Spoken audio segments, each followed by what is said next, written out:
क्या आपने भी पासपोर्ट के लिए अप्लाई किया है और आप कंफ्यूज है कि पासपोर्ट के पुलिस वेरिफिकेशन में क्या क्या डॉक्यूमेंट लगता है, उसका क्या प्रोसेस होता है?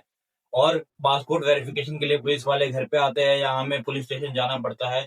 ऐसे बहुत सारे सवाल आपके मन में चल रहे होंगे। उसके अलावा ये भी चल रहा होगा कि अगर हम किराए पे रह रहे हैं तो उसका क्या प्रोसेस रहेगा, उसमें क्या क्या डॉक्यूमेंट्स वो हमसे मांगेंगे। यदि हमारा जन्म किसी और स्टेट में हुआ और हमने जब भी अप्लाई किया है वो किसी और स्टेट से किया है, तो इसमें वो हमसे क्या क्या डॉक्यूमेंट्स मांगते हैं। यहाँ पर कई लोग बॉर्डर स्टेट से भी होते हैं, तो उनके भी बहुत सारे कंसर्न होते हैं कि उनसे क्या क्या डॉक्यूमेंट्स मांगे जाते हैं वेरिफिकेशन के टाइम में, उनसे क्या क्या पुलिस डिमांड करती है, क्या क्या डॉक्यूमेंट प्रेजेंट करने के लिए। तो आपके इन सारे सवालों का जवाब आज की इस वीडियो में मिल जाएगा। मैं आपको देने वाला हूँ A to Z complete guide की पासपोर्ट पुलिस वेरिफिकेशन में आपसे क्या क्या डॉक्यूमेंट्स मांगे जाते हैं, सारी की सारी जानकारी आपको इस वीडियो में दूंगा। अगर आपको वीडियो थोड़ी सी पसंद लगे तो चैनल को सब्सक्राइब करके वीडियो को जरूर शेयर कर दीजिएगा उन लोगों को जिनको इसकी जरूरत है। तो चलिए वीडियो को स्टार्ट करते हैं। देखिए, सबसे पहली बात तो यह है कि पासपोर्ट पुलिस वेरिफिकेशन का कोई एक सिंपल या सेट रूल नहीं है। कोई ऐसा रूल नहीं है जिसमें कि पुलिस जो है वो एक सेट ऑफ डॉक्यूमेंट्स मांगती है वो पूरे इंडिया में वैलिड है। इसका कोई कहीं पे कोई रूल लिखा हुआ नहीं है। जो पुलिस वाले होते हैं वो कोई भी डॉक्यूमेंट्स मांग सकते हैं, वो उनके ऊपर डिपेंड करता है। आप इसमें कुछ नहीं कर सकते। वो अगर उनको आपके ऊपर शक होगा तो वो आपको आपसे कोई भी डॉक्यूमेंट मांग सकते हो। चलिए सबसे पहले हम स्टार्ट करते हैं बेसिक डॉक्यूमेंट से जो वो सबसे पहले मांगते हैं। तो देखिए, मान लीजिए आपने अपने नाम से अप्लाई किया है, तो पासपोर्ट पुलिस वेरिफिकेशन के टाइम में सबसे पहले पुलिस वाले आपको कॉल करते हैं और जो भी डॉक्यूमेंट्स वो आपसे मांगना चाहते हैं वो सारी की सारी डॉक्यूमेंट्स आपको वो फोन पे ही बता देते हैं कि ये सारे डॉक्यूमेंट्स आप रेडी रखिएगा और इसकी एक फोटो कॉपी भी करवा लीजिएगा। तो ये आपको पहले वो फोन पे ही बता देते हैं। उसके अलावा वो आपके घर पे आएंगे वेरिफिकेशन के लिए, आपको थाने पर जाना होगा, उसकी डिटेल भी वो आपको दे देते हैं। तो बेसिकली क्या होता है कि अगर आप एक शहरी क्षेत्र से हैं, ज्यादा पुलिस वाले घर पे वेरिफिकेशन के लिए आते हैं। लेकिन अगर आप कोई किसी ग्रामीण क्षेत्र से है जो कि काफी मतलब दूर का कोई गांव है, तो उस केस में क्या करते हैं, पुलिस वाले आपको पुलिस स्टेशन पे सारे डॉक्यूमेंट्स लेके बुलाते हैं और आपको वेरिफिकेशन के लिए वहां पे प्रेजेंट होना होता है। तो यहाँ पे चलिए हम डॉक्यूमेंट्स की बात करें तो सबसे पहले आपसे बेसिक डॉक्यूमेंट जैसे आपका आधार कार्ड, आपका पैन कार्ड, आपका वोटर ID कार्ड, जहां से आप अप्लाई कर रहे हैं वहीं के सारे डॉक्यूमेंट्स होने चाहिए। जिस एड्रेस से आपने अप्लाई किया उसी एड्रेस पे के सारे डॉक्यूमेंट्स होने चाहिए। तो आप सबसे पहले आधार कार्ड हो गया, पैन कार्ड हो गया, वोटर ID कार्ड हो गया। अगर आप पढ़े लिखे हैं तो आपकी 10th की मार्कशीट, अगर मान लीजिए आपने 10th पास है और आपने नॉन ECR पासपोर्ट के लिए अप्लाई किया है तो 10th की मार्कशीट। और अगर आप पढ़े लिखे नहीं है तो वो इसकी डिमांड नहीं करते हैं। उसके अलावा जो आपसे वो प्रूफ मांगेंगे, इन केस में बहुत सारे केस में वो आपसे आपका बर्थ सर्टिफिकेट जरूर मांगते हैं। अगर आप बॉर्डर बॉर्डर स्टेट से बिलोंग करते हैं तो वो 100% आपका आपसे बर्थ सर्टिफिकेट मांगेंगे। ये कंपलसरी होता है देने के लिए। तो आपसे वो ये बेसिक बेसिक डॉक्यूमेंट जो फिलहाल ये डॉक्यूमेंट है वो मांगते हैं। इसके अलावा मान लीजिए आप किराए पे रहते हैं, आपका जो जन्म हुआ है मान लीजिए बिहार में हुआ है और आप अभी दिल्ली में रह रहे हैं और आप यहाँ पे एक रेंटेड हाउस में रह रहे हैं, तो वो आपसे यहाँ का आपसे रेंट एग्रीमेंट मांग सकते हैं। जिस एड्रेस पे आप रह रहे हैं उसका एक रेंट एग्रीमेंट देना होगा। आपका मकान मालिक जो आपका लैंड लॉर्ड होता है, तो वो आपका एक पुलिस वेरिफिकेशन करवाता है, तो उसका भी एक सर्टिफिकेट जो एक पुलिस वेरिफिकेशन का फॉर्म होता है वो भी वो आपसे मांग सकता है। उसके अलावा रेंट एग्रीमेंट वो आपसे मांग सकता है। तो आपको ये डॉक्यूमेंट हैंडी रखने हैं, तैयार रखने हैं। उसके अलावा वो आपसे ये भी बोलेगा कि आपको अपने मकान मालिक से बात करवानी है। वो उनसे बहुत सारे क्वेश्चन पूछता है। ये आपको पता है ये मतलब बेसिकली होम टाउन कहाँ से बिलोंग करता है और कितना टाइम से आपके यहाँ पे रह रहा है। वो पहले सेम क्वेश्चन आपसे पूछेंगे, फिर सेम क्वेश्चन आपके मकान मालिक से पूछेंगे। तो मैं आपको बोलूंगा अगर आप किराए पे रहते तो पहले अपने मकान मालिक से डिस्कस कर लीजिए और उनको ये सारी की सारी बातें बता दीजिए कि अगर वो उनसे ये पूछे तो आप उनका जवाब सेम होना चाहिए। अगर जवाब में थोड़ा सा भी डिफरेंस लगता है तो उनका शक ज्यादा है, फिर वो और ज्यादा डॉक्यूमेंट्स की डिमांड करते हैं। उसके अलावा मान लीजिए आप किराए पे रह रहे हैं तो वो आपसे आपके होम टाउन के डॉक्यूमेंट्स भी मांगे। मान लीजिए आप यहाँ पे अपनी फैमिली के साथ, आप आपके फादर, आप आपकी मदर रहती है, बाकी जो आपके और जो वहाँ पे जैसे एंसिस्टर्स वगैरह हैं वो होम टाउन में रहते हैं, तो वो आपसे होम टाउन का भी डॉक्यूमेंट्स मांगेंगे। मान लीजिए आपका वहाँ पे घर होगा तो वहाँ का इलेक्ट्रिसिटी बिल आता होगा, तो वो आपसे वहाँ का इलेक्ट्रिसिटी बिल मांगेंगे। और राशन कार्ड अगर आपका होम टाउन का बना हुआ है तो वो होम टाउन का राशन कार्ड भी मांग सकते हैं आपसे। या अगर दिल्ली का बना हुआ है तो दिल्ली का भी राशन कार्ड मांग सकते हैं। तो ये जो डॉक्यूमेंट्स होते हैं अगर आप एक किराएदार है तो आपसे ये मांगा जाता है। तो चलिए बात करते हैं, अगर आप बॉर्डर स्टेट से बिलोंग करते हैं, जैसे नॉर्थ ईस्ट के सारे स्टेट हो गए या वेस्ट बंगाल हो गया, जितने भी स्टेट है, तो अगर आप यहाँ से पासपोर्ट के लिए अप्लाई करते हैं तो आपसे क्या क्या डॉक्यूमेंट्स मांगे जा सकते हैं। तो देखिए इन एरियाज में क्या होता है, जो डॉक्यूमेंट्स मैंने आपको बताया ये तो होते ही हैं। उसके अलावा वो आपसे आपका बर्थ सर्टिफिकेट जरूर मांगते हैं, बर्थ सर्टिफिकेट देना कंपलसरी होता है। उसके अलावा एक चीज और यहाँ पे कंपलसरी कर देता है, वो आपके मदर फादर का भी बर्थ सर्टिफिकेट कई बार मांग लेते हैं।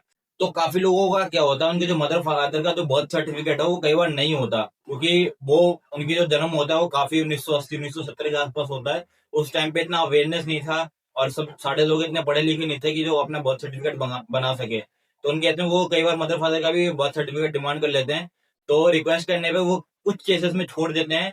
अगर आप थोड़ा ज्यादा रिक्वेस्ट करेंगे तो वो छोड़ सकते हैं, नहीं तो अगर उन्होंने डिमांड की तो आपको उसको बना के ला के देना ही पड़ेगा, जो कि काफी एक मुश्किल प्रोसेस हो जाता है यहाँ पे।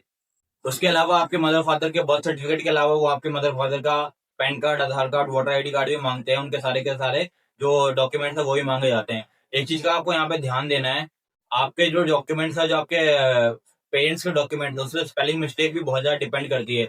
अगर मान लीजिए सिंगल स्पेलिंग मिस्टेक है किसी एक डॉक्यूमेंट्स में, जैसे मदर के नेम में, तो वो इसे इग्नोर कर देते हैं, इतना ध्यान नहीं देते।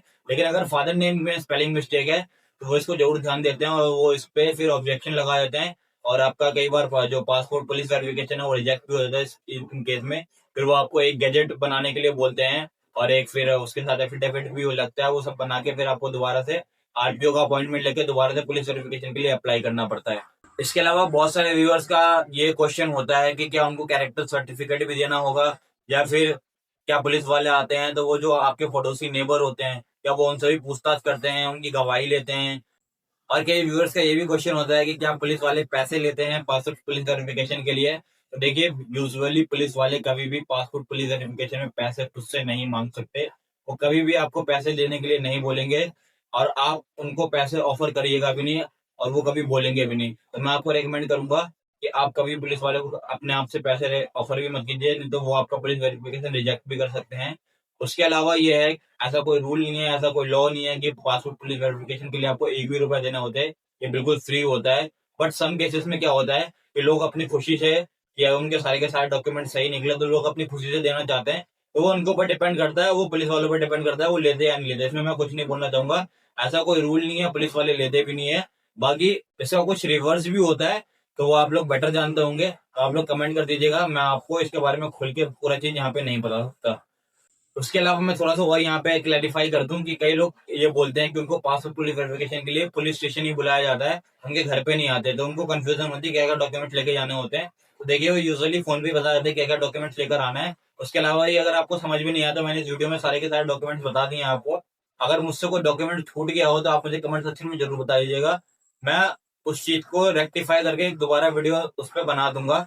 उसके बाद यहाँ पे व्यूअर्स का ये भी सवाल होता है कि कैरेक्टर सर्टिफिकेट क्या मांगा जाता है। देखिए, अगर आपका पास्ट में कोई क्रिमिनल हिस्ट्री रही हो या आपके खिलाफ कोई केस रहा हो, चाहे वो नॉर्मल भी कोई केस हो, अगर इन केस कोई केस रहता है तो वो आपसे कैरेक्टर सर्टिफिकेट मांग लेते हैं। उसमें क्या होता है, कैरेक्टर सर्टिफिकेट में बेसिकली आपका पुलिस वेरिफिकेशन जो होता है सर्टिफिकेट वो होता है। तो उसमें वो आपके सारे के सारे जो केस, कुछ भी आपके ऊपर केस है तो उस केस के बारे में उसमें डिस्क्राइब होता है कि वो किस टाइप का केस था, उसका रिजल्ट क्या निकला। उसके अलावा अगर मान लीजिए आपको उनके ऊपर शक होता है तो वो कई बार क्या होता है आपके नेबर से भी पूछताछ करते हैं ये बंदा यहाँ पे रह रहा है, ये किस तरह के नेचर का है, ये बंदा सही है या नहीं। तो इन केस में वो आपसे नेबर से भी मतलब पूछताछ करते हैं या उनकी गवाही लेते हैं। तो ये सारी चीजें होती हैं। तो बेसिकली मैंने आपको सारा का सारा डिटेल में बताने की कोशिश करी है कि पासपोर्ट पुलिस वेरिफिकेशन के टाइम में क्या क्या डॉक्यूमेंट्स मांगा जाता है, उसका क्या प्रोसेस होता है और उसको कैसे कंप्लीट किया जाता है।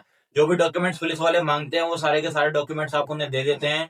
और एक आधा मान लीजिए कोई डॉक्यूमेंट्स आपके पास नहीं भी है, आप उनसे रिक्वेस्ट करते हैं, उनको आप अपनी प्रॉब्लम बताते हैं, तो ऑलमोस्ट 50-60% केसेस में क्या होता है पुलिस वाले इस चीज को समझते हैं और जो डॉक्यूमेंट्स आपके पास अवेलेबल होते हैं वो उसके हिसाब से वेरिफिकेशन करते हैं।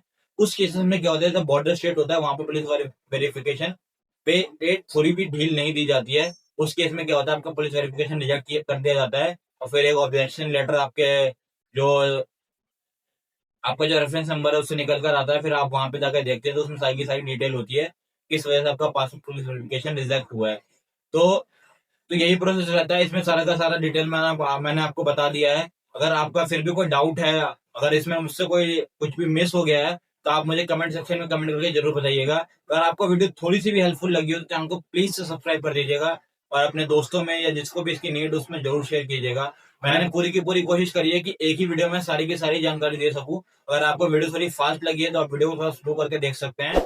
आशा करता हूँ आपको ये वीडियो पसंद आई होगी। अगर वीडियो पसंद आई हो तो वीडियो को लाइक शेयर सब्सक्राइब जरूर कर दीजिएगा। Thank you.